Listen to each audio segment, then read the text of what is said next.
Hey everyone, Percy Jules here. Now today I'm gonna take a quick look at some of the new features of the brand new Studio One 4 that was just released last week. Keep in mind that I am using Studio One Professional. If you are using Studio One Prime or Studio One Artist, then some of these features will not be available to you. So keep that in mind, but for now let's jump in and let's take a look at this latest Studio One version. Now the first thing you'll notice when you launch Studio One is that the interface, the GUI, looks slightly different. It's been retouched a little bit. So the colors seems to pop a little bit more. There seems to be a little bit more separation between the tracks in the mixer, for instance. They've added some nice little buttons and indicators here and there. You know, so minor changes, but it just makes it look a little bit more pleasing if you ask me. Now they've also added some more options to manipulate the appearance, and one nice little thing is that you can now play around with the so-called luminance. And if you move this, if you slide this to the right, this will happen. And I've actually already seen this in another video, but seeing it here in front of me in real life, I have to say I can really see myself using this because you get a totally different feel from it. It looks kind of fresh, and you know, just to have the option to change it back and forth, I think that's just very nice. I really like this. Now let's talk about importing and exporting files. Now what is new in this version of Studio One is that you can now import and export AAF files. Now this can come in very handy if, for instance, you're editing audio for videos, or if you want to continue working on a song that was created in another DAW. Now another new thing which is very nice is that we can now also import song data from another song. So let's say that we're working on a song. In this case it's an empty song, but obviously it doesn't have to be. And we know that in another song we've created one or more tracks that we also want to use in this song. Now what you can do now is go to Song, then go to Import Song Data, then search for the song in question. So let's select this one, select the .song file, and then click Open. Now this window appears. Here you can select what exactly you want to import. So to the left you can see all the tracks you can import. So let's select the kick, the snare, and the bass. And let's also select tempo and time signature, and I also want to import events. Okay, now let's click OK. And as you can see, the data has been imported to this song. So that is a very, very nice feature to have. Okay, now let's talk about one of the new features that everybody talks about, and that is the chord track. Now, as you can see here, I have a little example song, and let's first have a listen.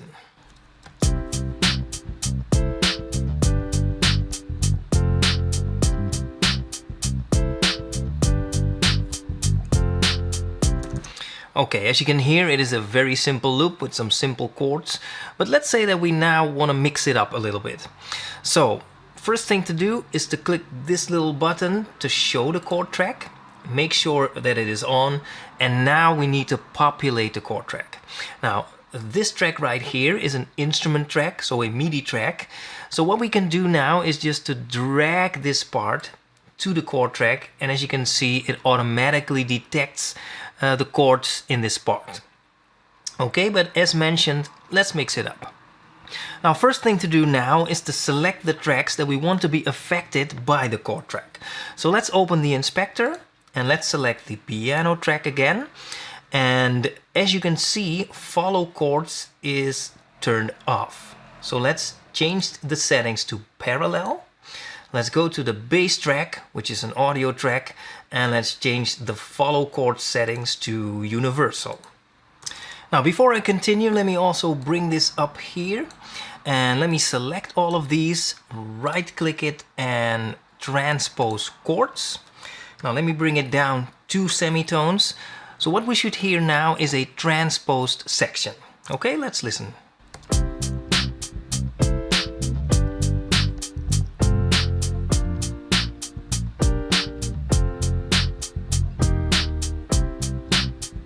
Okay, well that works pretty well, but let's make some more changes and let's go crazy a little bit this time. So let's double click one of these so the chord selector opens up, and let's just make some changes at random. Okay, so let me click here and there and really don't know what I'm doing, so this should be pretty interesting. So like this maybe. Okay, now let's listen to this.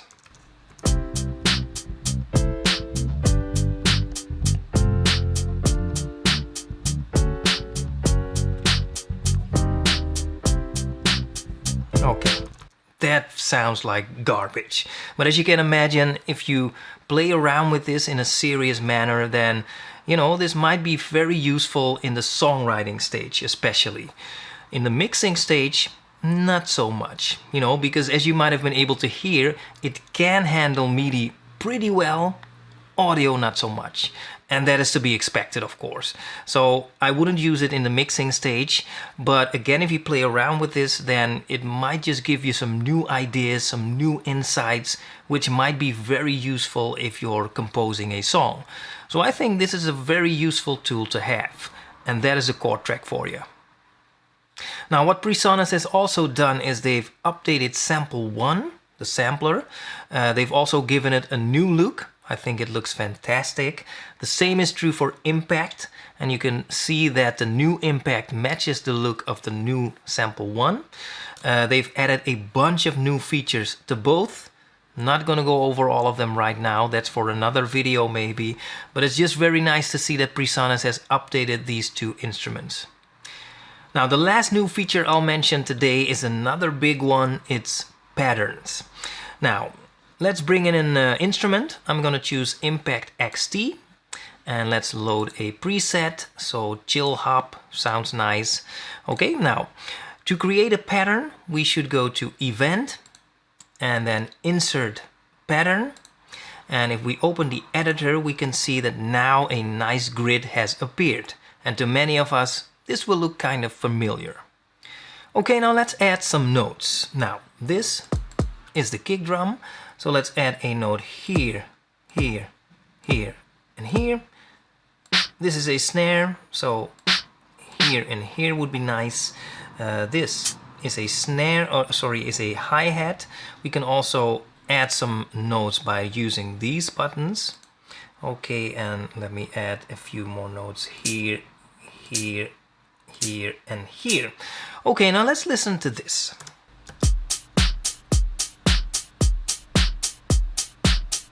Okay, so as you can hear, this is a pretty basic rhythm, but now there are some really nice things we can do with this. Okay, now let's open the automation lanes, and as you can see, the first thing we can mess with is the volume, like this. And let's move on to repeat. So we are on the hi-hat, and let's add a repeat right here. So I want this hit to repeat a few times, and let's hear what this sounds like.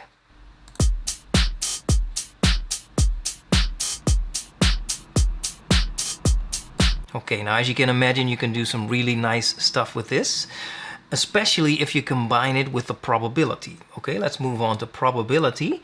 Let's say that we want this hit, which is a repeat in this case. We want to hear it, but not every time this loop comes round. So we can mess with the probability. It is by default set to 100%, but we can lower it to whatever we want.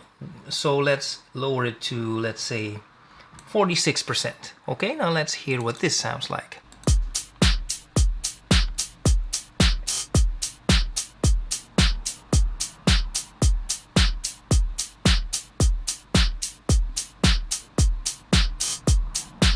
So as you can hear, it's not hitting every time, but it's hitting in 46% of all cases. So, you know, you can make some really nice effects with this, and, you know, the options are infinite.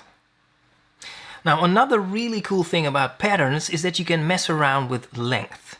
Now, the length is usually set, well, usually is by default set to 16 steps or counts or whatever you want to call it. But you can change that, and you can change that for every individual sound.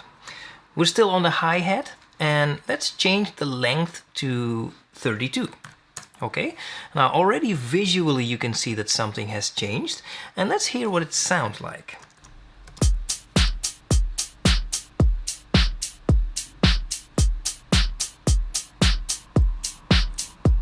Okay, well, while every other instrument is going for 16 steps and then it repeats, the hi-hat has to go for 16 more.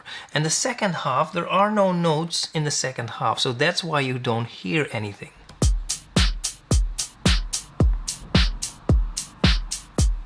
Okay, now let's set it to 8. Instead of 16, we'll let it repeat after 8 steps. Let's hear this. Okay, there's no difference between 8 and 16 steps. If you think about it, that makes a lot of sense. But now let's do something crazy. Let's set it to 13. Okay, now let's hear this.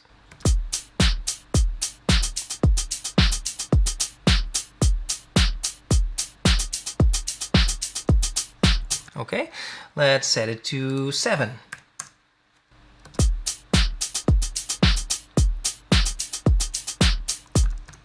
And 9 maybe.